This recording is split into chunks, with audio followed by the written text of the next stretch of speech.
ஆண்டவராகிய இயேசு கிறிஸ்து நாமத்திலே மீண்டும் நாம் கூடியுற தேவன் செய்த மாபெரும் கிருபைகளுக்காக அவருக்கு நாம் நன்றிகளை உரித்தாக்குவோம். இன்றைய தினத்திலும் நாம் இதற்கு முன்பாக ஆதியாகமம் 20வது அதிகாரம் வரை நாம் பார்த்திருக்கின்றோம்.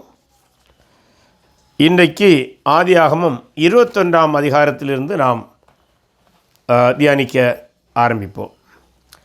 நாம் வசனங்களை வாசித்து எந்தெந்த இடங்களிலே விளக்கங்கள் தேவையோ அந்த விதமாக போகலாம் என்று நான் கருதுகின்றேன். சரி, 21 வாசிப்போம்.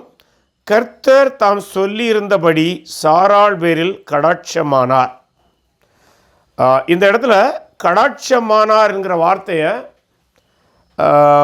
பல்வேறு வார்த்தைகளிலே மொழிபெயர்க்கிறார்கள். அது ஆங்கிலத்திலே மட்டுமல்ல, பிற மொழிகளிலும் அதற்கு பல்வேறு வார்த்தைகள் பிரயோகப்படுத்தப்பட்டுள்ளது. ஆனால் அந்த வார்த்தை பல பொருட்களையும் கொடுக்கின்றன. கருணை, இரக்கம், அருள் மற்றும் சந்தித்தல். கருணை, இரக்கம், அருள் மற்றும் சந்தித்தல், இத்தனை பொருட்களையும் கொடுக்கிறது. அதனுடைய பொருள் என்னவென்றால், தேவன் மிகுந்த இரக்கத்தோடு மனிதனோடு அல்லது படைப்போடு ஈடுபடும் போது செயல்படுகிற இரக்கமுள்ள செயல்பாட்டை காட்டுகிறதாரு உண்டு. அதாவது உதாரணமாக தேவன் ஒரு மனிதனை இரக்கத்தோடும் பரிவோடும் சந்திக்கிற ஒரு நிகழ்வு, இரக்கத்தோடும் பரிவோடும் சந்திக்கிற ஒரு வார்த்தையை தான் கடாட்சமானார் என்கிறதான வார்த்தை சொல்கிறது. அது மட்டுமல்ல, அந்த கடாட்சமானது எப்படி இருக்கிறத பாருங்கள். கர்த்தர் தாம் உரைத்தபடியே சாராளுக்கு செய்தருளினார். அருளினார் அந்த வார்த்தை வருகிறது. கர்த்தர் தாம் உரைத்தபடியே சாராளுக்கு செய்தருளினார். அடுத்ததாக 2ஆம் வசனம். ஆபிரகாம் முதிர் வயதாக இருக்கையில் சாராள் கர்ப்பவதியாகி, இப்போது முதிர் வயது என்று சொல்லும்போது ஏகதேசம் 99-100 வயது, அந்த வயதை அடைந்து விட்டார்கள். கர்ப்பவதியாகி தேவன் குறித்திருந்த காலத்திலே அவனுக்கு ஒரு குமாரனை பெற்றாள். இது நமக்கு தெரியும். ஆண்டவர் ஏற்கனவே வாக்குத்தத்தம் கொடுத்திருந்தார். அந்த வாக்குத்தத்தின்படி அவர்களுக்கு அந்த சந்ததி வருகின்றது. அப்பொழுது ஆபிரகாம் தனக்கு சாராள் பெற்ற குமாரனுக்கு ஈசாக்கு என்று பெயரிட்டான். இதில் நமக்கு ஒன்று தெரியும், ஏற்கனவே ஆண்டவர் தான் சொல்லியிருந்தார், நீ இந்த பெயரைத்தான் கொடுக்க வேண்டும் என்று ஆண்டவர் சொல்லியிருந்ததை நமக்கு தெரியும். இந்த இடத்துல வேணும்னா நீங்கள் ஒரு கூடுதல் தகவலை பதிவு செய்து கொள்ளுங்கள். பல அறிஞர்கள் இந்த ஈசாக்கு பிறப்பிற்கும் இயேசுடைய பிறப்புக்கும் 8 விதமான ஒப்பீடுகளை கொடுக்கின்றார்கள். வேணும்னா நீங்கள் எழுதிடுங்க. வேணும்னா தலைப்பு எப்படி போடுங்க, ஈசாக்கு இயேசு பிறப்பு நிகழ்வுகளின் சில ஒப்புமைகள் அல்லது ஒப்பீடுகள், எப்படி போட்டாலும் சரி. ஈசாக்கு இயேசு பிறப்பு நிகழ்வுகளின் சில ஒப்புமைகள் அல்லது ஒப்பீடுகள். 1வது பாயிண்ட், முன்னமே வாக்குத்தத்தம் கொடுக்கப்பட்டிருந்தது. ஈசாக்கு குறித்தும் இயேசுடைய பிறப்பு குறித்துமே ஏற்கனவே வாக்குத்தத்தம் கொடுக்கப்பட்டிருந்தது. ஆகவே முன்னமே வாக்குத்தத்தம் கொடுக்கப்பட்டிருந்தது, அவ்வளோ எழுதினா போதும். முன்னமே வாக்குத்தத்தம் கொடுக்கப்பட்டிருந்தது. 2ஆம் பாயிண்ட், வாக்குத்தத்தம் மற்றும் நிறைவேறுதல் இடையே நீண்ட இடைவெளி இருந்தது. வாக்குத்தத்தம் மற்றும் நிறைவேறுதல் இடையே நீண்ட இடைவெளி இருந்தது. ஈசாக்குடைய நிகழ்விலே 25 ஆண்டுகள், ஆண்டவராகிய இயேசு கிறிஸ்துவின் நிகழ்விலே சுமார் 4000 ஆண்டுகள். அதை நாம் பார்க்க வேண்டும். இவனமாக இடைவெளி இருந்தது. 3வது, சாராள் மற்றும் மரியாள் இருவருக்கும் நம்ப முடியாத ஆச்சரியத்தை இது ஏற்படுத்தியது. சாராளுக்கும் மரியாளுக்கும் நம்ப முடியாத ஆச்சரியத்தை இது ஏற்படுத்தியது. நம்ப முடியாத ஆச்சரியம் அப்படின்னு அவங்க நம்பவும் முடியலை, அதே நேரம் நம்பினார்கள். அவ்விதமான ஒரு சூழலை அது சொல்கிறது. 4வது, ஈசாக்கு இயேசு இருவருக்கும் பிறக்கும் முன்பே பெயரிடப்பட்டிருந்தது. பிறக்கும் முன்பே என்ன பெயரை இட வேண்டும் என்று வெளிப்படுத்தப்பட்டாயிற்று. 5, இரண்டு பிறப்புகளும் தேவன் நிர்ணயித்த நேரம் தவறாமல் நிறைவேறியது. 2 பிறப்புகளும் தேவன் நிர்ணயித்த நேரம் தவறாமல் நிறைவேறியது. இதில் பிராக்கெட்டில் ஒரு ரெஃபரன்ஸ் போட்டுடுங்க. கலாத்தியர் 4:4. 5வது பாயிண்ட்டுக்கு கலாத்தியர் 4:4 கிராஸ் ரெஃபரன்ஸாக போட்டுடுங்க. அது உங்களுக்கு பயனளிக்கும். 6வது பாயிண்ட்டு, இரண்டுமே வெவ்வேறு கோணங்களில் அற்புதமானது. வெவ்வேறு கோணங்களில் அற்புதமானதுன்னா, ஒன்று 100 வயதில் குழந்தை பிறந்தது, அது அற்புதம் அந்த கோணத்தில். இன்னொன்று கன்னியிடம் குழந்தை பிறந்தது, அது அற்புதம். ஆகவே அதனால தான் வெவ்வேறு கோணங்களில் அற்புதம்னு நம்ம சொல்கிறோம். ஒரே போன்ற அற்புதம் அல்ல, வெவ்வேறு கோணங்களில் அற்புதமாக இருந்தது. அடுத்தது 7வது, இருவரின் பிறப்பும் தங்கள் பிதாவுக்கு மகிழ்ச்சி அளித்தது. இருவரின் பிறப்பும் தங்கள் பிதாவுக்கு மகிழ்ச்சி அளித்தது. 8வது பாயிண்ட், இருவரும் மரண பரியந்தம் தகப்பனுக்கு கீழ்ப்படிந்தனர். இருவரும் மரண பரியந்தம் தகப்பனுக்கு கீழ்ப்படிந்தனர். சரி, இனி நம்ம மீண்டும் தொடர்ந்து 4வது வசனத்துக்கு வருவோம். தன் குமாரனாகிய ஈசாக்கு பிறந்த 8ஆம் நாளிலே ஆபிரகாம் தனக்கு தேவன் கட்டளையிட்டபடி அவனுக்கு விருத்த சேதனம் பண்ணினான். நம்ம ஏற்கனவே பார்த்துருந்தோம். இதை பொதுவாக யூதருடைய மதச்சடங்கு போல என்று கருதுகிறோம். ஆனால் அடிப்படையில் இந்த விருத்த சேதன சட்டத்தை அல்லது சடங்கை அல்லது உடன்படிக்கையை ஆண்டவர் ஆபிரகாம் கொடுப்பதற்கு முன்பு பொதுமக்கள் இதை செய்ய மாட்டார்கள். ராஜ வம்சத்தவர் மட்டுமே செய்து வந்தார்கள். ஆகவே ஆபிரகாமுக்கு அந்த விருத்த சேதன உடன்படிக்கை கொடுத்த போது ஆபிரகாம் ராஜவம்சமாக அறிவிக்கப்படுகிறான் தேவனுடைய பார்வையிலே. இங்கே இந்த விருத்த சேதன் மூலம் இவனும் அந்த நிலைக்கு உயர்த்தப்படுகிறதை நாம் காண்கிறோம். இந்த இடத்துல இதை நாம் மதச்சடங்காக பார்க்கக்கூடாது. பின்புதான் இது மதச்சடங்காக மாற்றப்படுகிறது. இங்கே அதனுடைய பர்பஸ் வேறு என்பதை நம்ம மனதில் வைத்துக்கொள்ள வேண்டும். சரி, அடுத்ததாக 5வது வசனம். தன் குமாரனாகிய ஈசாக்கு பிறந்தபோது ஆபிரகாம் 100 வயதாக இருந்தான். நாம் பார்த்து விட்டோம். அப்பொழுது சாராள், தேவன் என்னை நகைக்க பண்ணினார். மீண்டும் நகைக்க பண்ணினார் என்றால் ஈசாக்கு என்றாலே ஹீலாப்ஸ் தான், நகைப்பு என்று தான் பொருள்.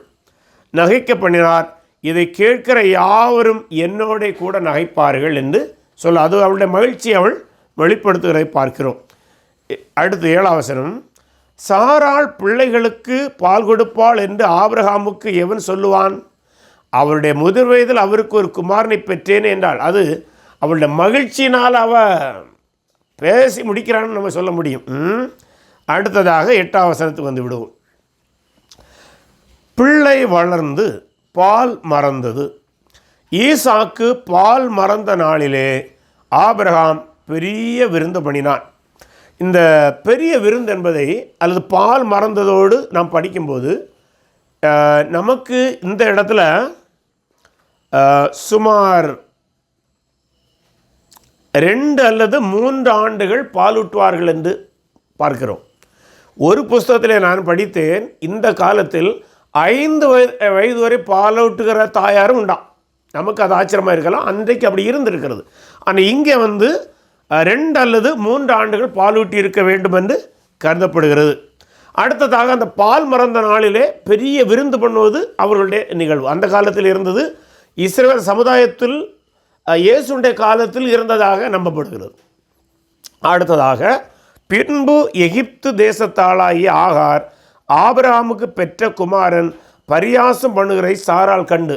இந்த இடத்துல ஒரு முக்கியமான காரியம், இஸ்மவேல் ஈசாக்கை பரியாசம் பண்ணதை கண்டு என்று பொதுவாக சொல்லப்பட்டுள்ளது.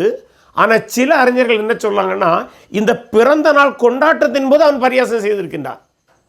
முக்கியமானது, இந்த பிறந்த நாள் கொண்டாட்டத்தின் போது அவன் ஈசாக்கை பரியாசம் செய்திருக்கிறான். இதுதான் சாராளுக்கு சகிக்க முடியவில்லை. இந்த பிறந்த நாளிலே என் மகனை இவன் இப்படி பரியாசம் பண்ணுகிறதாக இருக்கிறதுனாலே அவள் இனிமேல் இஸ்மவேல் இங்கே இருப்பது ஆபத்து என்று கருதினான்.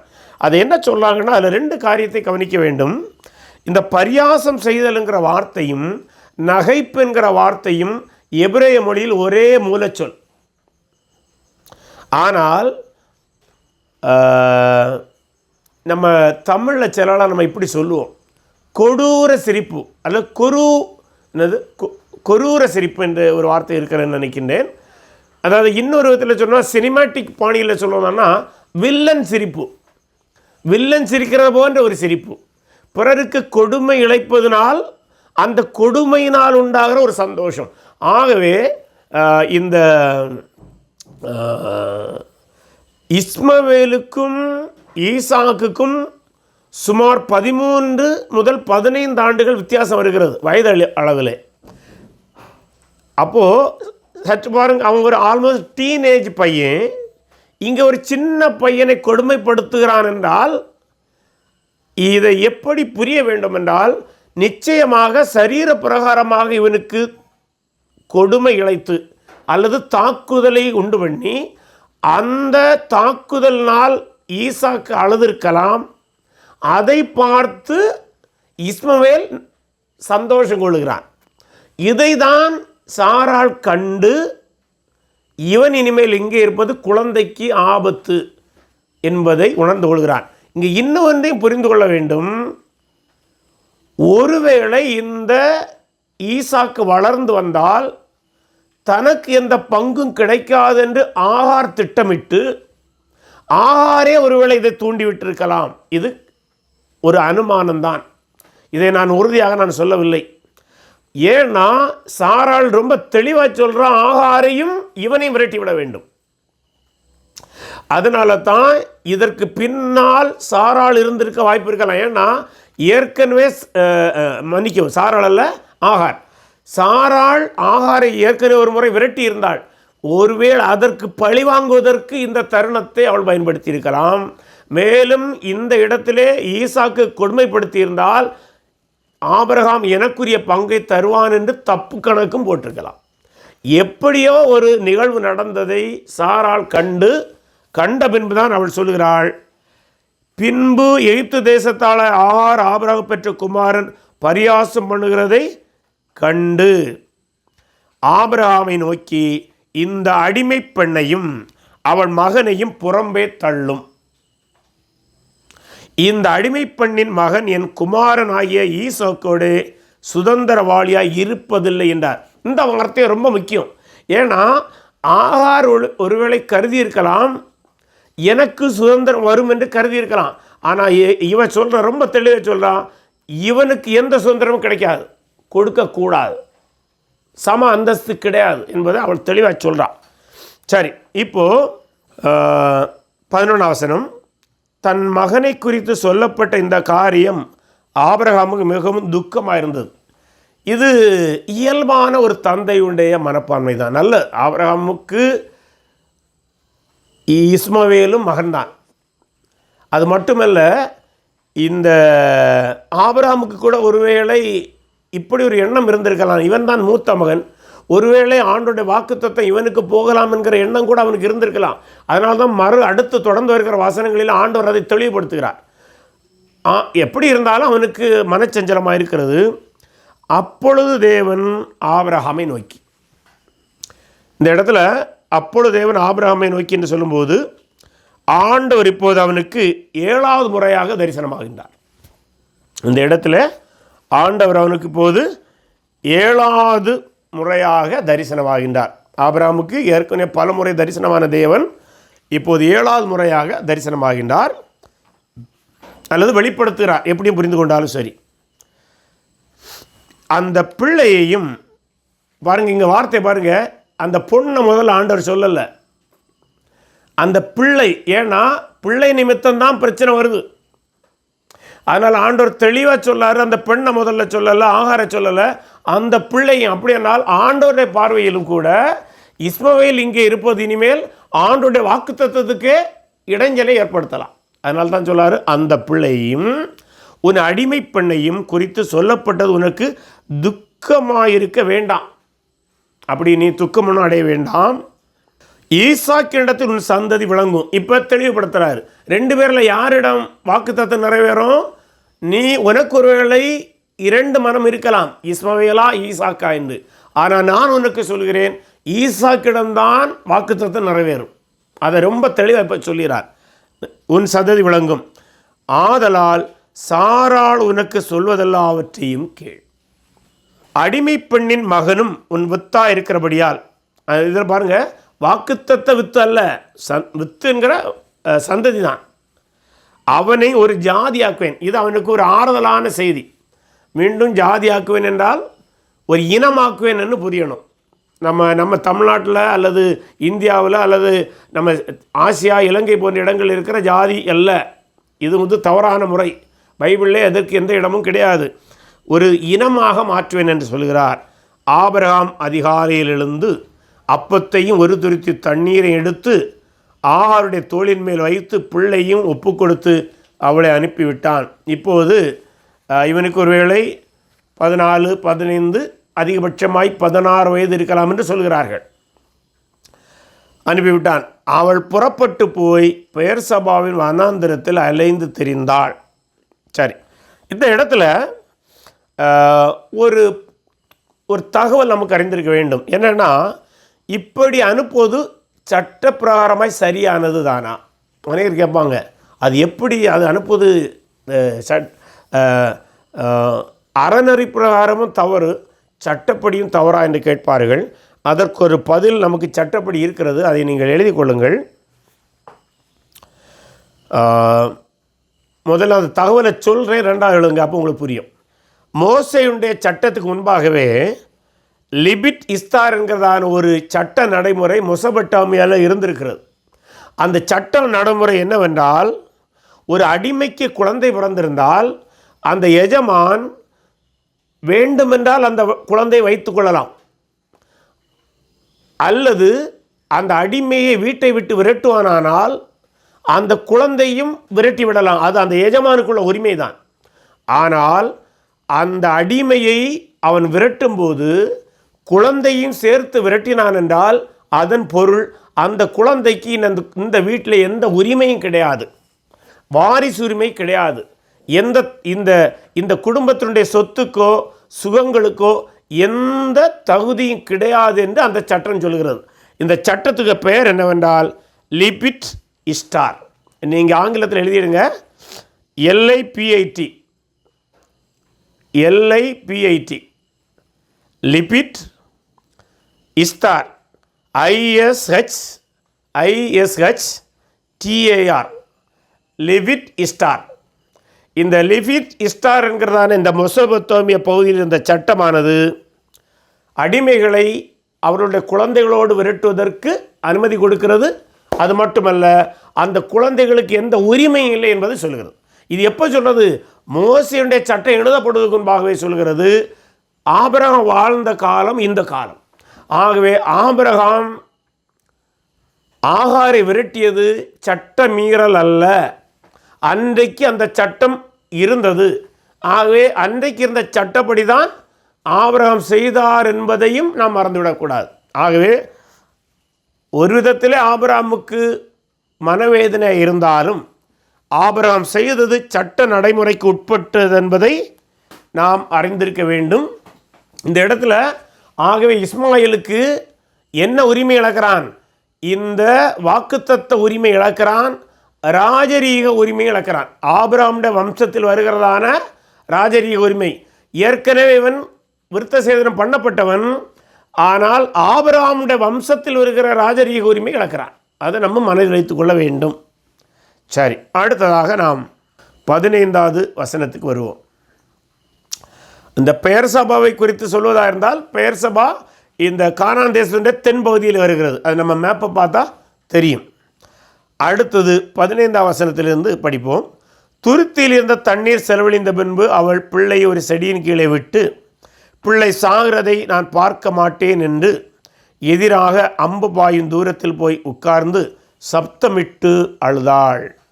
அது ஒரு தாயுடைய மனவேதனை நமக்கு தெரிந்தது தான். ஏன்னா ஒரு தனி பெண்ணாக சற்று ஆருடைய நிலைமை பார்க்கும்போது நமக்கு வேதனை வரத்தான் செய்கிறது. மனிதனாக சட்டப்படி பார்க்கும்போது அங்கே பிரச்சனை இல்லை, ஆனால் மனிதனாக பார்க்கும்போது நமக்கு அது வேதனை தருகிறது.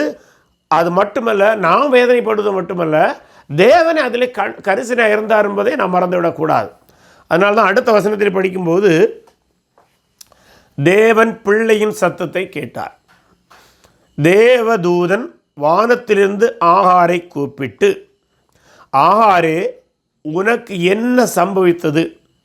பயப்படாதே, பிள்ளை இருக்கும் இடத்திலே தேவன் அவன் சத்தத்தை கேட்டார். இந்த இடத்துல பாருங்கள், இஸ்மவேல் என்றாலே தேவன் கேட்டார் என்றுதான் பொருள். இஸ்மவேல் என்றாலே தேவன் கேட்டார் என்றுதான் பொருள். இந்த வசனத்தில் தேவன் கேட்டார் தேவன் கேட்டார் ரெண்டு தடவை இருக்கிறது. 17ஆம் வசனத்தில் தேவன் கேட்டார், தேவன் பிள்ளையின் சத்தத்தை கேட்டார். மீண்டும் என்னது? தேவன் அவன் சத்தத்தை கேட்டார் என்று 2 முறை வருகிறது. அது ஆண்டவர் அவன் மீது வைத்த இரக்கத்திற்கும் ஒரு அடையாளம் என்று சிலர் சொல்லுவாங்க. அடுத்தது தொடர்ந்து சொல்கிறாரு, நீ எழுந்து பிள்ளை எடுத்து அவனை உன் கையினால் பிடித்து கொண்டு போ, அவனை பெரிய ஜாதியாக்குவேன், மீண்டும் பெரிய இனமாக்குவேன் என்று சொல்கிறார். தேவன் அவளுடைய கண்களை திறந்தார். அப்பொழுது அவள் ஒரு தண்ணீர் துறவை கண்டு போய் துருத்தியிலே தண்ணீர் நிரப்பி பிள்ளைக்கு குடிக்க கொடுத்தாள். தேவன் பிள்ளையுடனே இருந்தார். அவன் வளர்ந்து வனாந்தரத்திலே குடியிருந்து வில்வித்தையில் தேறினவனானான். அவன் பாரான் வனாந்தரத்தில் குடியிருக்கையில் அவனுடைய தாய் எகிப்து தேசத்தாளாகிய ஒரு பெண்ணை அவனுக்கு விவாகம் முடித்ததை பார்க்கிறோம். இவ்வண்ணமாக இஸ்மவேலுடைய நிகழ்வு ஒரு முடிவுக்கு பைபிளில் வருகிறது. அந்த சரித்திரம் ஏகதேசம் முடிந்ததுதான். அதன் பிறகு அவ்வப்போது சில குறிப்புகளை காண முடியும். மற்றபடி அதிகமான குறிப்புகள் இங்கே பைபிளிலும் இல்லை. சரி, இப்போ இனி 22ஆம் வசனத்துக்கு வருவோம். 22லேருந்து 34 வரை உள்ள பகுதியில் அபிமெலேக்கு கூட ஆண்டவர் அல்ல ஆபிரகாம் செய்த உடன்படிக்கை வருகிறது. இந்த இடத்துல 22ஆம் வசனத்தில் அக்காலத்தில் அபிமெலேக்கும் அவன் சேனாதிபதியாக பிகோலும் ஆபிரகாமை நோக்கி, செய்கிற காரியங்கள் தேவன் உன்னுடனே. ஒரு முக்கியமான ஒரு வசனம் இதில், இந்த அபிமெலேக்கால் சிலர் சொல்றது ஏற்கனவே ஒரு அபிமெலேக்கோடு பேசியிருந்தார்கள், சாராளை கவர்ந்து சென்றவன் அந்த அபிமெலேக் என்று சிலர் சொல்ல. ஆனால் பல அறிஞர்கள் சொல்வது இது அந்த அபிமெலேக் அல்ல, இது இன்னொரு அடுத்த பட்டத்துக்கு சொல்கிறார்கள். ஆகவே இது அபிமெலேக்காக இருப்பதற்கு வாய்ப்பு அதிகமாக இருக்கிறது. ரெண்டாவது நம்ம புரிந்து கொள்ள வேண்டும், அபிமெலேக் என்பது தனிப்பெயர் அல்ல, பெயர் அரசவை இருக்கிறது. அடுத்தது பிகோலும் என்கிற ஒரு பெயர் இருக்கிறது, அதனுடைய சேனாதிபதியாகிய பிகோலும் என்று வருகிறது. இந்த பிகோலை குறித்து சொல்வதாக இருந்தால் இதுவும் தனிப்பெயராக இருப்பதற்கு வாய்ப்பில்லை, பட்ட பெயராக இருப்பதற்கு தான் வாய்ப்பு இருக்கிறது என்று சொல்கிறார்கள். மேலும் சில அறிஞர்கள் என்ன சொல்கிறாங்கன்னா, இந்த பிகோல் என்கிற பெயர் துருக்கி பகுதியுடைய சில பகுதிகளில் இதற்கொத்த பெயர்கள் இருக்கின்றன. ஆகவே இவர்கள் அந்த பிராந்தியத்திலிருந்து நகர்ந்து இங்கே வந்தவர்களாக இருக்கலாம், துருக்கி பகுதியிலிருந்து இங்கே வந்தவர்களாக இருக்கலாம் என்கிற ஒரு கருத்து இருக்கிறது. சரி, எப்படி இருந்தாலும் இவர்கள் கெரார் என்கிற பகுதியுடைய ராஜாக்களாக இருந்தார்கள். அதே பகுதியை பெலிஸ்தியா என்கிற பெயரோடும் அழைக்கிறதை நாம் பார்க்கின்றோம். அடுத்தது அவர் இன்னொரு காரியத்தை சொல்கிறார், நீ செய்கிற காரியங்கள் எல்லாவற்றிலும் தேவன் உன்னுடனே இருக்கிறார் என்பதை அறிஞ்சு கொண்டார். அதாவது ஒரு புற இன மனிதன் ஆபிரகாமோடு தேவன் இருக்கிறதை உணர்ந்து கொள்ளக்கூடிய அளவுக்கு ஆபிரகாமுடைய வளர்ச்சியும் ஆபிரகாமுடைய ஆசீர்வாதமும் இருக்கிறதை பார்க்கிறோம். அடுத்து அவன் என்ன சொல்றான்னா, ஆகையால் நீ எனக்காவது என் குமாரனுக்காவது என் பேரனுக்காவது வஞ்சனை செய்யாமல், இதனால் அரச பரம்பரை வழி வழியாக வருவது, அதனால தான் அவன் சொல்லான், எனக்கோ என் மகனுக்கோ என் பேரனுக்கோ நீ கேடு செய்யாமல் நான் உனக்கு செய்த தயவின்படி நீ எனக்கும் நீ தங்கியிருக்கிற இந்த தேசத்திற்கும் தயவு செய்வேன் என்று இங்கே தேவன் பேரில் எனக்கு ஆணையிட்டு கொடு என்றான். தேவன் பேரில் என்றால் நீ நம்புகிற தேவன் பேரிலே ஆணையிடு என்று சொல்கிறான். முக்கியமான ஒன்றாக இருக்கிறது. அதற்கு ஆபிரகாம் நான் ஆணையிட்டு கொடுக்கிறேன் என்றான். இதில் இந்த உடன்படிக்கை நம்ம சற்று பார்க்கும்போது பொதுவாக நம்ம இந்த பொலிட்டிக்கல் போன்ற காரியங்களை பேசும்போது சொல்லுவாங்க, அல்லது பிஸ்னஸில் கூட சொல்லுவாங்க, நீங்கள் எந்த உடன்படிக்கை செய்தாலும் கூடிய மட்டும் வின் வின் என்கிற சிச்சுவேஷனுக்கு வாருங்கன்னு சொல்லுவாங்க. வின் அண்ட் லூஸ் அல்ல, லூஸ் அண்ட் வின் அல்ல, வின் வின் சிச்சுவேஷனுக்கு வரணும்னு. இந்த உடன்படிக்கை ஆல்மோஸ்ட் வின் வின் சிச்சுவேஷன். ஆபிரகாமுக்கு இதில் ரொம்ப பயன் உண்டானது, அவனுக்கும் பயன் உண்டானது. ஆகவே ஒரு அருமையான வின் வின் சிச்சுவேஷனில் செய்த உடன்படிக்கையாக இருக்கிறது. அடுத்து இன்னொன்றை நம்ம கவனிக்க வேண்டும். இந்த இடத்துல தான் இந்த அபிமெலேக்கு ராஜா ஆபிரகாமை ஒரு ராஜாவாகவே கருதி உடன்படிக்கை செய்கிறான். இந்த உடன்படிக்கையின் பேர் பேரிட்டி காவனன்ட்னு சொல்லுவாங்க. இரு சம அந்தஸ்துடையவர்கள் செய்கிறதான உடன்படிக்கை. ஆங்கிலத்தில் பேரிட்டி, PARITY, பேரிட்டி காவனன்ட்னு சொல்லுவாங்க. தமிழ் சம அந்தஸ்துடைய இருவர் செய்கிற உடன்படிக்கை என்று சொல்லலாம்.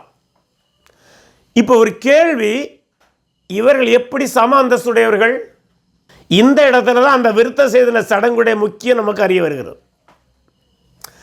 இதுவரை ராஜகுலத்தோர் மட்டும்தான் விருத்த சேதனை செய்திருந்தாங்க. ஆபிரகாம நாடோடியாக கருதினார்கள். ஆண்டவர் சொல்லாரு, நீ விருத்த சேதனை செய்யணும்னு. இப்போ ஆபிரகாமும் அவனுடைய சந்ததியரும் விருத்த சேதனை செய்தது யாருக்கு தெரிய வருது? அபிமெலேக்கு தெரிய வருகிறது. வரும்போது இப்போ எப்படி வாரான்? ஆபிரகாமை ஒரு ராஜாவாகவே நினைத்து வருகிறான். 2 ராஜாக்கள் சேர்ந்து உடன்படிக்கை செய்கிறார்கள். ஆகவே அங்கே விருத்த சேதனை செய்த பின்பு தான் இவனை ராஜாவாக அவர்கள் கருதுகிறார்கள். நம்ம அங்கே பார்த்தீங்களா, விருத்த சேதனத்துக்கு பல அர்த்தங்கள் உண்டு. நம்ம அது எதையும் மறுக்கல. ஆனால் முக்கியமானது, அவன் ராஜ அந்தஸ்துக்கு உயர்த்தப்படுகிறான் அன்றைய சமுதாயத்திலே. மீண்டும் அன்றைய சமுதாயத்திலே. அதனால தான் இதெல்லாம் பார்த்த அபிமெலேக்கு சொல்கிறான், நம்ம 2 பேரும் உடன்படிக்கை செய்வோம். ஒரு ராஜாவை போல, ஆபிரகாமை போல ராஜாவை போல கனப்படுத்தி உடன்படிக்கை செய்கிறான். ஆபிரகாம் அதை சந்தோஷமாக ஏற்றுக்கொள்கிறான். ஏன்னா இப்போ தான் ஆபிரகாமை முதல் முறையாக ஒரு ராஜா சம அந்தஸ்துக்கு கொண்டு வருகிறார். ஆகவே ஆபிரகாமும் அந்த உடன்படிக்கை ஒத்து வர்றான். இதில் தான் நம்ம ஞானமாக இருக்கணும். ஆபிரகாமுக்கு சந்ததியாகிய நாம் கூட, ஆபிரகாம் சந்ததி என்றால் பை ஃபைத், அந்த விதத்திலே we have to be very vigilant in the worldly affairs also, wherever it is necessary. பாருங்கள், உலக சிச்சுவேஷன் தெரியுது. ஆபிரகாம் இதுவரை நாடோடியாக வந்தான். இப்போ இவன் வந்து சொல்ல, நம்ம சமமாக இருந்து பேசி உடன்படிக்கை செய்வோம்னு சொன்னா, yes okay we will do it. ஏன்னா ஆபிரகாமுக்கு தெரியும், இப்போது இவன் என்னை ராஜாவாக ஏற்றுக்கொண்டான். அதனால் அந்த உடன்படிக்கை சம உடன்படிக்கையாகவும் இருவருக்கு நன்மை அளிக்கக்கூடிய உடன்படிக்கையாக இருக்கிறது. அடுத்தது, இந்த உடன்படிக்கையை செய்துட்டு பாருங்கள், ஒரு அருமையான இன்னொரு உரையாடல் வருகிறது. தங்களுக்குள்ளாக இருந்த மனக்குறைகளை பேசிக் கொள்கிறார்கள். அடுத்த வசனத்தை படிப்போம், 25. ஆனாலும் அபிமெலேக்குடைய வேலைக்காரர் கைவசத்தை படுத்தி கொண்ட துறவி நிமித்தம் ஆபிரகாம் அபிமெலேக்கை கடிந்து கொண்டான். இங்கே பாருங்கள், ஆபிரகாம் இப்போ கொஞ்சம் கூட தைரியமாக பேசுகிறான். அவனுக்கு மொராலிட்டி பூஸ்டட். ஏன்னா இப்போ ஐ எம் ஆல்சோ கிங். இதுவரை ஒரு அடிமை போல, நாடோடி போல இருந்தவன், அந்த அபிமெலேக்குகளை கண்டு பயந்தவன் இப்போ பயப்படலை. இப்போ ஈக்குவலாக இருந்து பேசுகிறான். ஈக்குவலாக இருந்து பேசுன மட்டும் இல்லை, ஒரு ஸ்டெப் மேலே போய் பேசுகிறான். கடிந்து கொண்டான். புரிதல் உங்களுக்கு? ராஜாவை போல செயல்படுகிறான். இப்போ தான் officially E became a king. ராஜாவை போல செயல்படுகிறான். அதற்கு அபிமெலேக்கு, இப்போ பாருங்க, அபிமெலேக்கு தாழ்ந்து போகிறான். எப்படி அந்த சரித்திரமே மாறின போல் வருகிறது. அபிமெலேக்கு, இந்த காரியத்தை செய்தவன் இன்னான் என்று எனக்கு தெரியாது, நீயும் எனக்கு அறிவிக்கவில்லை. இன்று நான் அதை கேட்டதே என்று இதற்கு முன் அதை நான் கேள்விப்பட்டதே இல்லை என்றான். அப்பொழுது ஆபிரகாம் ஆடு மாடுகளை கொண்டு வந்து அபிமெலேக்கு கொடுத்தான். அவர்கள் இருவரும் உடன்படிக்கை பண்ணி கொண்டார்கள். உடன்படிக்கையுண்ட 2வது பகுதி என்று கூட வைத்துக்கொள்ளலாம். ஆடை பரிசளித்தது ஒரு நல்லெண்ண அடிப்படையில் தான், வேறு ஒன்றுமில்லை. ஏன்னா இங்கே என்ன பண்ணுறான், இவனை ராஜாவாக அங்கீகரித்திருக்கிறான். நல்லா புரிஞ்சுங்க, இவனை ராஜாவாக அங்கீகரித்த மட்டும் இல்லை, இந்த நாட்டில் இனிமேல் நீ நிரந்தரமாக வசிக்கலாம் என்று அபிஷியலி அவன் சொல்கிறான். அப்படின்னா என்னது, நீயும் ஒரு சிற்றரசனை போல இருந்து கொள், நீயும் ஒரு ராஜாவை போல இருந்து கொள், நமக்குள்ள பிரச்சனை வேண்டாம். ஸோ அந்த நல்லெண்ணத்தின் அடிப்படையில் இந்த ஆட்டை கொடுக்கின்றான். ஆபிரகாம் 7 பெண்ணாட்டுக்குட்டிகளை தனியே நிறுத்தினான். அப்பொழுது அபிமெலேக்கு ஆபிரகாமை நோக்கி, நீ தனியே நிறுத்தின இந்த 7 பெண்ணாட்டுக்குட்டிகள் என்னத்துக்கு என்று கேட்டான். அதற்கு அவன், நான் இந்த துறவு தோண்டினதை குறித்து நீர் சாட்சியாக இந்த 7 பெண்ணாட்டுக்குட்டிகளை என் கையில் வாங்கி கொள்ள வேண்டும் என்றான். அவர்கள் இருவரும் அவ்விடத்தில் ஆணையிட்டு கொண்டபடியால் அந்த இடம் பெயர்சபா என்று எண்ணப்பட்டது. அதனால்தான் இந்த பெயர்சபையில் என்றால் நல்வளத்தின் கிணறு. தமிழில் அதை எப்படி பண்ணுறாங்கன்னா, நல்வளத்தின் கிணறு, சமாதான உடன்படிக்கையின் கிணறு என்றாலும் அதுக்கு பொருள் இருக்கிறது. அடுத்தபடி 32 அவர்கள் பெயர்சபாவில் உடன்படிக்கை பண்ணி கொண்ட பின் அபிமெலேக்கும் அவன் சேனாபதியாகிய பிகோலும் எழுந்து பெலிஸ்தருடைய தேசத்துக்கு திரும்பி போனார்கள். ஆபிரகாம் பெயர்சபாவிலே ஒரு தோப்பை உண்டாக்கி சதா காலமுள்ள தேவனாகிய கர்த்தருடைய நாமத்தை அவ்விடத்தில் தொழுது கொண்டான். ஆபிரகாம் பெலிஸ்தருடைய தேசத்தில் அநேக நாள் தங்கியிருந்தான். இந்த இடத்துல பாருங்கள், இந்த தோப்பை உண்டாக்கினா ஹி பிளான்டட் ட்ரீ. இதை என்ன சொல்கிறாங்கன்னா, அந்த கால நடைமுறைப்படி இதுவரை ஆபிரகாம் எந்த இடத்துல மரம் நடலை. ஏன்னா மரம் நடிகனால எந்த பயனும் கிடையாது. ஏன்னா அவன் ஆடு மேய்க்கிறவன், தொடர்ந்து போய்கொண்டே இருப்பான். ஆண்டவர் இதை வாக்குத்தத்த தேசம் தான் சொன்னாரே தவிர இது இன்னும் அவனுக்கு முறைப்படி உரிமை ஆகலை. ஆண்டவர் சொல்லியிருந்தார். இங்கே பாருங்க, ஆண்டவர் சொன்ன வாக்கை அபிமெலேக்கு அங்கீகரித்து இந்த இடம் உனக்குன்னு பெர்மனண்டாக கொடுத்துட்டான். பெர்மனண்டாக கொடுத்த பிறகு மரம் நடுறான். அந்த மரம் நடுதல் அது எதை காட்டுகிறேன்றால், இனிமேல் நான் நிலையாக இங்கே தான் தங்க போகிறேன், திஸ் இஸ் மை பிளேஸ் என்பதை அஃபிஷியலி அவனை அக்செப்ட் பண்ணுறான். ஏன்னா நம்ம கூட எப்போ மரம் நடுவோம்? நம்ம நிரந்தரமாக இந்த இடத்துல தங்கோன்னு தான் மரம் நடுவோம் இல்லையா? ஆகவே ஆபிரகாம் மரத்தை நட்டது அந்த இடம் எனக்கு சொந்தம் என்பதை உரிமை பாராட்டியது மட்டுமல்ல, இனிமேல் நான் இங்கே தான் தங்க போகிறேன், இனிமேல் நான் நாடற்றவனாக அலைய வேண்டிய இடம் இல்லை, எனக்கு இதுதான் இடம் என்ன அவன் அதை சொல்லிடுறான். அதை செய்கை மூலம் காட்டுகின்றான். அடுத்தது இந்த இடத்தில் ஒரு வரலாற்று கேள்வி இருக்கிறது, மிக மிக முக்கியமான வரலாற்று கேள்வி. அந்த கேள்வியை முதல்ல அதை எழுதிடுங்க. பெலிஸ்தர் ஆபிரகாம் காலத்தில் இருந்தனரா? இதுதான் கேள்வி. பெலிஸ்தர் ஆபிரகாம் காலத்தில் இருந்தனரா? இந்த பெலிஸ்தர் ஆபிரகாம் காலத்தில் இருந்தனரா என்றால், நிச்சயமாக நாம் இன்றைக்கு புரிந்து கொண்டிருக்கிற பெலிஸ்தர் அந்த காலத்தில் இல்லை.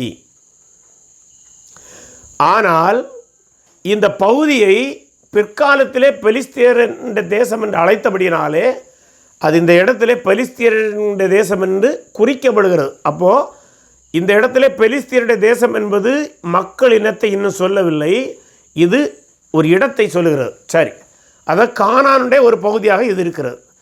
அடுத்ததாக வரலாற்று அறிஞர்கள் இந்த பிரச்சனை தீர்ப்பதற்கு 3 சொல்யூஷனை சொல்லுகிறார்கள். ஒன்று என்னவென்றால், கிமு 2000 ஆண்டில், இதை நீங்கள் எழுத வேண்டாம், சொன்ன பிறகு தேவைன்னு எழுதிடுங்க. கிமு 2000 ஆண்டு என்று சொல்லும்போது ஆபிரகாம் வாழ்ந்த காலம்.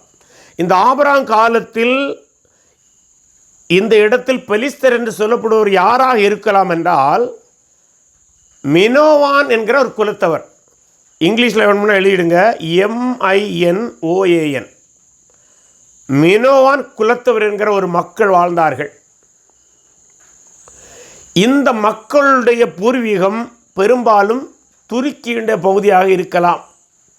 இதெல்லாம் அனுமானங்கள் தான், வேறு இடங்களிலிருந்தும் இருக்கலாம் என்று சொல்கிறாங்க. ஆனால் இந்த மினோ குலத்தவருடைய ஒரு சிறப்பம்சம் என்னவென்றால், இவர்கள் சமாதானம் விரும்பிகள். இவங்க அதிகம் யுத்தத்தை விரும்ப மாட்டாங்க, இவர்கள் சமாதான விரும்பிகள். ஆகவே அபிமெலேக்கு இந்த குலத்தவன். அதனால தான் அவன் ஆபிரகாமோடு யுத்தம் செய்யாமல் சமாதானமாக போகிறான். இவர்கள் கிமு 2000 ஆண்டு வாக்கில் ஆபிரகாம் காலத்தில் இந்த பகுதியில் வாழ்ந்தவர்கள். அடுத்தது, இது ஒரு வகையான பெலிஸ்தியர். இது ஒரு வகையான பெலிஸ்தியர். ரெண்டாவது ஒரு வகை பெலிஸ்தியர் வருகிறார்கள், அது 2ன்னு போட்டுடுங்க. அது ஆண்டு கிமு 1200க்கு பின்பு. கிமு 1200க்கு பின்பு. முதல் உள்ளது கிமு 2000 வாக்கு, தோராயமாக, எல்லாம் தோராயமாக தான். ரெண்டாவது வருகிறவர்கள் கிமு 1200 வாக்கில் இந்த பகுதியை கப்தோரிலிருந்து வந்தவர்கள். நீங்கள் அதுக்கு ரெஃபரன்ஸ் வசனம் எழுதிடுங்க. எரேமியா 47:4, எரேமியா 47:4, ஆமோஸ் 9:7. எரேமியா 47:4, ஆமோஸ் 9:7. இந்த ரெண்டுலேயும் கப்தோர் என்கிற வார்த்தை இருக்கிறது. இந்த சிலர் இது எகிப்திலிருந்து வந்தவங்களும் இருக்கிறாங்க. இவர்கள் கடல் வழியாக வந்து, நல்லா புரிந்து கொள்ளணும், இவங்க கடல் வழியாக வந்து கடற்கரையிலே 5 பகுதிகளை பிடித்து கொண்டார்கள். காசா, அஸ்கலோன், எக்ரோன், காத், அஸ்தோத், இப்படி 5 இடங்களை இவங்க பிடிச்சிடுறாங்க. இவங்க சீபியரர்ஸ்ன்னு சொல்லுவாங்க. கடுமையான மனமுடையவர்கள், யுத்த விரும்பிகள், நேராக மாறுபட்டவர்கள்.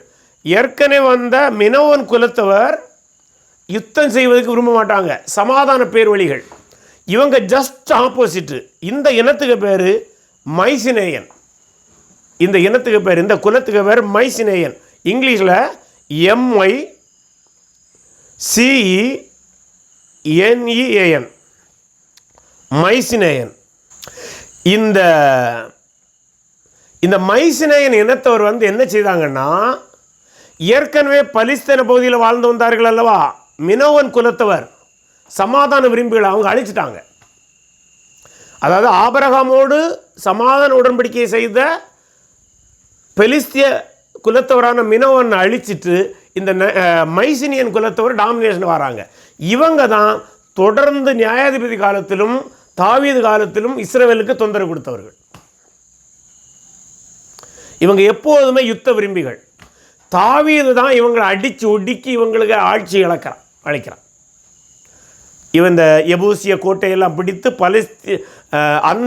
இந்த மைசினியன் குலத்தவரான பலிஸ்தீனர்களை கட்டுக்குள் கொண்டு வந்தது தாவீது. அதன் பின்பு நம்ம சரித்திரத்தை படிக்கும்போது அவங்க ரொம்ப டாமினண்டாக இருந்ததில்லை.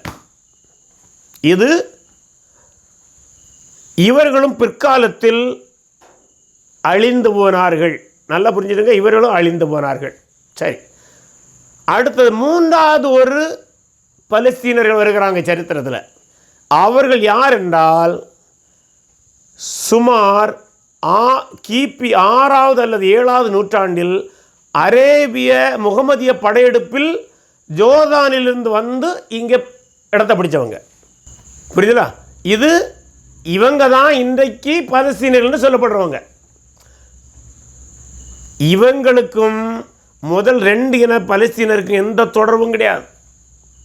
அவர்கள் மினோவன் குலத்தவர்கள் மைசினேயன் குலத்தவரால் அழிக்கப்பட்டாங்க. மைசினேயன் குலத்தவரை சேர்ந்த பலிஸ்தீனர்கள் தாவீதால் ஒடுக்கப்பட்டாங்க. அந்த பலிஸ்தீனர்கள் இவர்கள் கிடையாது. நம்ம சரியாக புரியும். இன்னைக்கு வரலாற்றையெல்லாம் திரித்து பேசிகிட்டு இருக்கிறாங்க. இந்த 6வது அல்லது 7வது நூற்றாண்டில் இஸ்லாமிய படையெடுப்பின் போது யோர்தான் பகுதியிலிருந்து வந்து கொடியேறிய அரபியர்கள் தான் இன்றைக்கு தங்களை பலிஸ்தீனர்கள்னு சொல்கிறாங்க. இப்படி 3 பகுதி இருப்பதாக சரித்திர ஆய்வாளர்கள் சொல்கிறாங்க. இன்னொரு கருத்து இருக்கிறது. அந்த கருத்து என்னென்னா, இதை மாற்று கருத்தாக சொல்கிறாங்க. அவங்க என்னென்னா, இந்த 2 குலம் 3 குலம் என்பதை சொல்லாமல் எகிப்து மற்றும் கப்தோரிலிருந்து இதை 4வது மாற்று கருத்துன்னு எழுதிடுங்க. 4வது மாற்று கருத்துன்னு எழுதிடுங்க. எகிப்து மற்றும் கப்தோரிலிருந்து முதல் அலையாக வந்தாங்க. முதல் அலையாக வந்தவர்கள், முதல் அலைன்னா ஒரு ஃபஸ்ட் வேவில் ஒரு திரளான கூட்டம் வந்து குடியேறாங்க. அது ஆபிரகாம் காலத்தில் 2000 ஆண்டில். அது முதல் அலை. அவங்க கொஞ்சம் சமாதான விரும்பிகள். இதே போல் சற்று மாறுபட்டது, அவ்வளோதான். எங்கேருந்து வந்தாங்கன்னு தான் பிரச்சனை. அடுத்தது கிமு 1200 2வது அலை வருகிறது. கிமு 1200 2வது அலை வருகிறது. இவர்களும் எகிப்து கப்தோரில் தான் வராங்க. எகிப்து மற்றும் கப்தோரில் தான் வராங்க. இப்படி வந்தவர்களை தாவீது ஒழிக்கினான். இப்படி 2 பார்வையில் இருக்கிறவர்கள். அடுத்ததாக அந்த கடைசி அந்த வசனத்துக்கு முன்பு சதா காலமுள்ள தேவனாகிய கர்த்தருடைய நாமம் என்று சொல்கிறது. அது ஓலம். அந்த சதா காலமுள்ள தேவனை எபிரேய மொழியில் எல் ஓலம் என்று சொல்கிறாங்க. இயல் எல் ஓலம், சதா காலமுள்ள தேவன் என்று சொல்லுகிறாங்க. நான் ஒரு இடத்துல ஒரு புக்ல வாசிச்சேன்னா, இந்த இஸ்ரவேல் இன்றைக்கு பலஸ்தீனிய இந்த யுத்தமே ஆபிரகாமோட அதாவது அவருடைய கூடாரத்துலதான் ஆரம்பிச்சது. அதாவது இஸ்ரவேல் வந்து சிரிச்சதாலதான் சாரா வெளியில போச்சுன்னு சொன்னவன். ஆமா, அந்த வெளியில போய் சொன்னதுலதான் அவனுக்கு என்ன தான் புத்திர சுவிகாரம், அதாவது என்ன சொல்றது, முதல் இது சேஷ்ட புத்திரவாதம் போயிட்டு அந்த தேசம் போயிட்டு. இப்பயும் பார்த்தா அராபியர்களுக்கு பெரிய தேசம் இருந்தாலும் அந்த இஸ்ரவேல் ஒரு சின்ன இடம், அதுக்குத்தான் அவர்கள் ஆசைப்படுறாங்க. ஏன்னா வாக்குத்தத்தம் பண்ணப்பட்ட இடம், அதுகளை இழந்துட்டு ரெண்டு ஒரு கவலையில தான் அவருடைய சந்ததி இன்றைக்கும் யுத்தம் பண்ணி கொண்டிருக்குது. ஆமா, அதாவது நீங்க சொன்ன கருத்து அந்த ஆபிரகாமுடைய கூடாரத்தில் தான் அந்த பிரச்சனை ஆரம்பித்தது என்பது உண்மை. ஆனால் அதில் பிற்பகுதியில் அராபியர்கள் அதை கிளைம் பண்ணுறாங்க எல்லாம். அதுக்கு சில அறிஞர்கள் என்ன சொன்னாங்கன்னா, நம்ம கிறிஸ்தவ அறிஞர்களுக்குள்ளாக அதில் ரெண்டு கருத்து இருக்கிறது. சிலர் சொல்வது இஸ்மவேலுக்கும் இன்றைக்கு இருக்கிற அராபியர்களுக்கும் எந்த சம்மந்தமும் இல்லை. ஒருவேளை ஒரு சில இடங்களிலே இஸ்மவேலுடைய சந்ததியர்கள் மாறி மாறி திருமணம் செய்திருப்பாங்க, யார அரபியர்களை. மற்றபடி இஸ்மவேலர்கள் என்பது வேறு, இந்த அரபு தேசத்தில் வந்தவர்கள் வேறு என்று ஒரு கருத்து இருக்கிறது. ஆமாம், அதனால் நீங்கள் சொன்ன முதல் பகுதியை நம்ம அப்படியே ஏற்றுக்கொள்ளலாம். எந்த பகுதியை ஏற்றுக்கொள்ளலாம்? ஆபிரகாமுடைய கூடாரத்தில் தான் இந்த பிரச்சனை ஆரம்பித்தது என்பதை நம்ம ஏற்றுக்கொள்ளலாம். ஆனால் அரபியர்கள் நாங்கள் இஸ்மவேலருடைய சந்ததி என்று சொல்வதை ரெண்டு கருத்துகள் இருப்பதாகத்தான் நம்ம ஏற்றுக்கொள்ள வேண்டுமே தவிர Arabs are the descendants of Ishmael என்பது அப்படியே ஏற்றுக்கொள்ள வேண்டிய கட்டாயம் இல்லை.